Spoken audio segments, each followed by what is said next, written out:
A clear example of this is also when Toyota had the difficulties with brakes in cars in the US.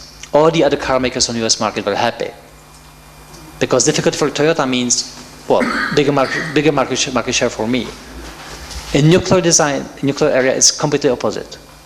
After 3 Mile Island and Chernobyl, any difficulty or any disaster in nuclear means that the whole industry is simply, fucked.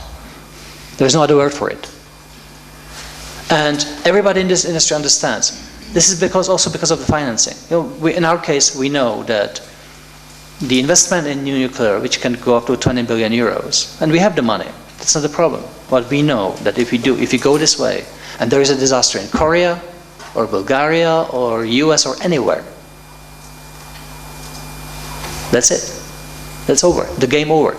So, if you really want to question the safety of Baltiskaya or of the Belarus power station, well, good luck, but think about consequences. It will simply send your country on a certain trajectory.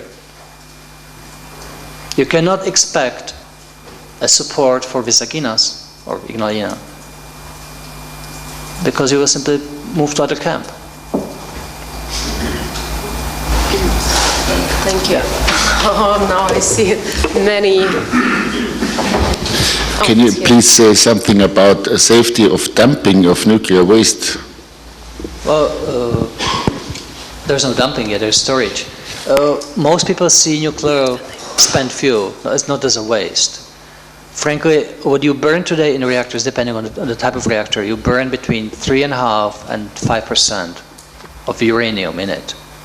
So I would suggest call it more badly burned fuel rather than spent fuel or nuclear waste.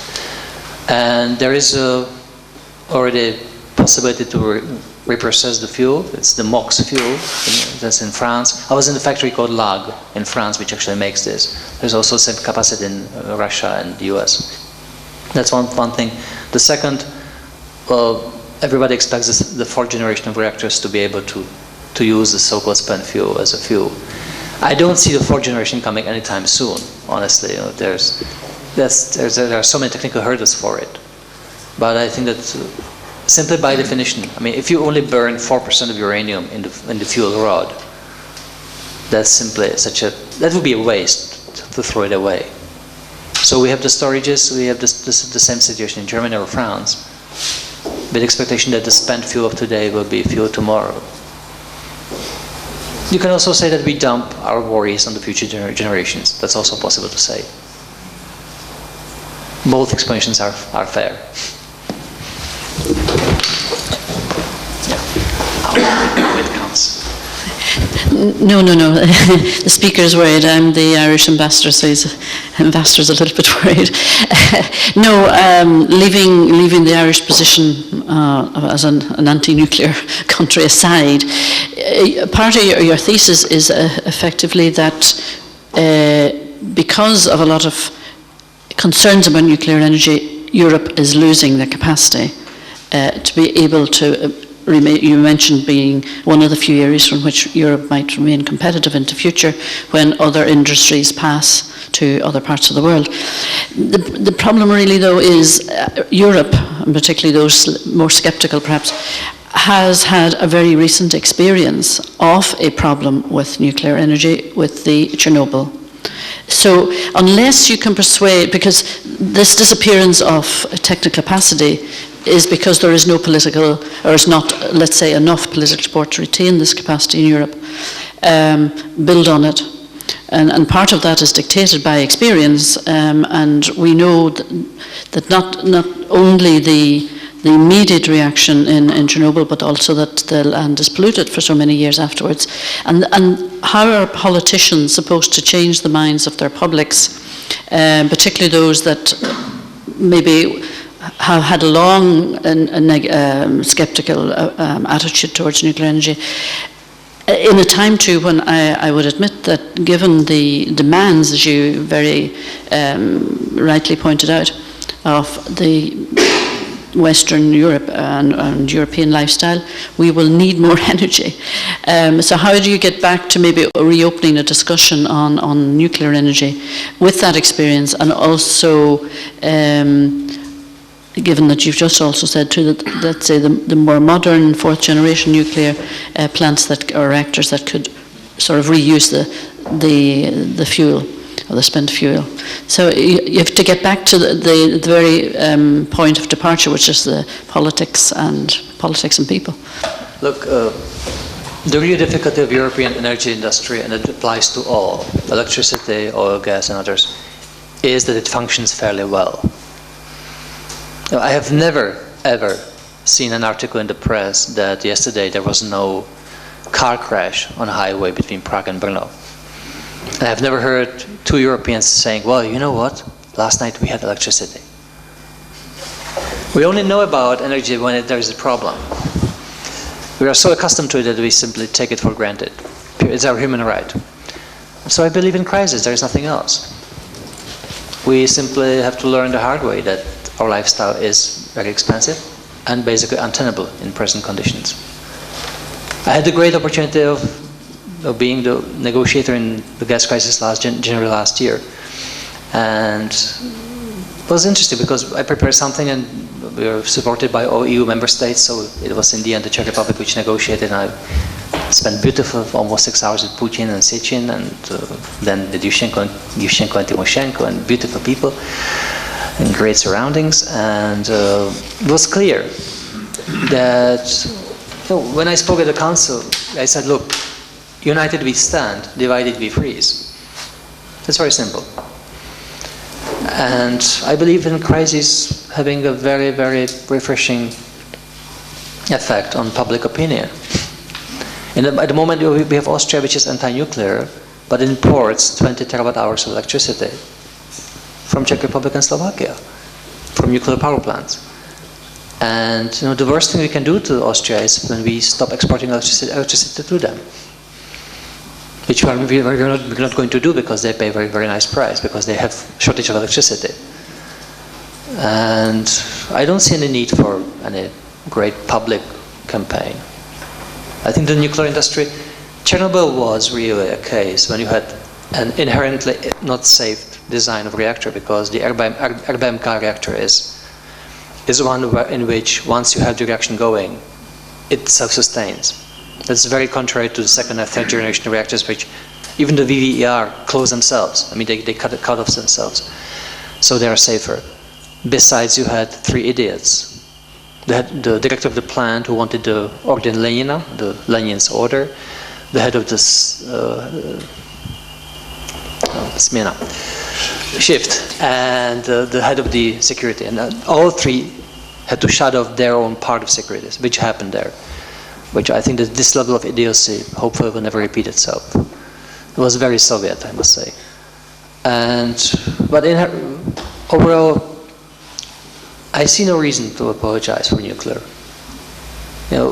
You take risk when you board a car or board a bus or take a flight from here to Dublin. And our life is not without risks. And we simply have such a huge demand and such huge expectations of the lifestyle that we simply will need plenty of resources. So I really see no point of persuading the public in Europe about the need. And when the jobs are gone, and the only jobs which will remain here will be the local jobs or local services or high-end services, people will realize that all the cheap and medium expensive level items are made in China or elsewhere. They will learn that they have to move to other jobs. Crisis is what moved Europe along the path. Crisis will help us again. There is no other, I think there's English saying that necessity is the mother of invention, and I do believe in this. So if people believe that their lifestyle they have is tenable, God bless. That's fine for them. Our estimates are different. We still have a huge car industry in my country, Škoda's, probably known here. We clearly understand that 10, 15 years from now, maybe even Škoda will be gone. And that's a company which is based in my country and has history of 100 years in my country, but one day the finance director of Škoda will simply come with an Excel table and say, oh, you know what, the cost somewhere, Shanghai or Vietnam or elsewhere, will be 25% lower. And it will be gone. And the government will be able to do nothing about it. Ireland was one hub of the IT industry. Most of it has moved on. So I'm not really in the business of persuading the public. What I suggest, what we do in our case, we present all the information to the public, but we run no PR campaign, not at all.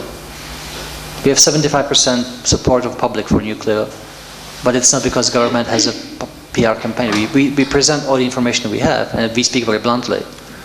I'm probably a good example of that. But we're not trying to change any minds. And honestly, I have dubious feelings about nuclear. I'm from a village called Přemyslice, which is 5 kilometers from Temelín power plant. So I remember the hills which are gone and the forests which are gone. I'm no lover of nuclear. I just like my lifestyle and I enjoy it. But I think we all want to drive fast cars, but hate autobahns or the motorways if they are behind our houses. We all want electricity, but God bless if somebody wants to build, God forbid, if somebody wants to build a power plant next to my house. So it's the same.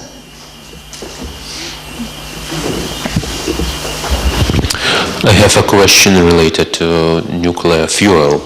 Since the ban for this commodity is increasing, I suppose the prices are also increasing.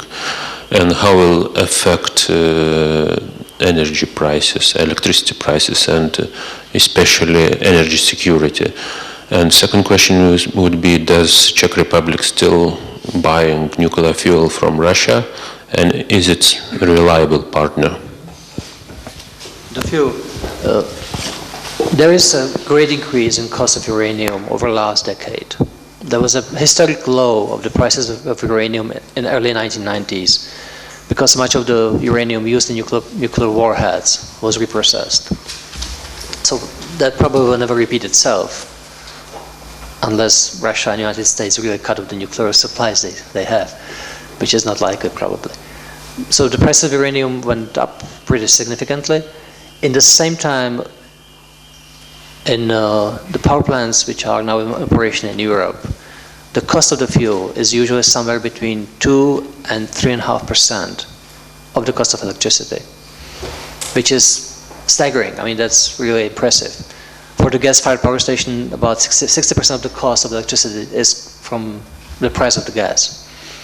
So nuclear power plants are very costly to build, but relatively cheap and predictable to operate.